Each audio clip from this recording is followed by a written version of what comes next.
We do have a breaking update from Wisconsin where the state Senate just voted in the last 30 minutes to limit the power of incoming Governor Democrat Tony Evers. This comes after hours of protests and an all-nighter for lawmakers at the state capitol.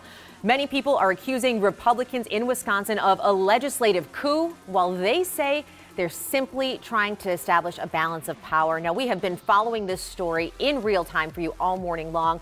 We brought you the vote the second it came in, just after 6 o'clock. Now, this isn't quite a done deal yet. We are still expecting final approval and a signature from Governor Scott Walker, and we will bring that to you as it happens. We'll bring you any updates right here and also on our KARE 11 mobile app.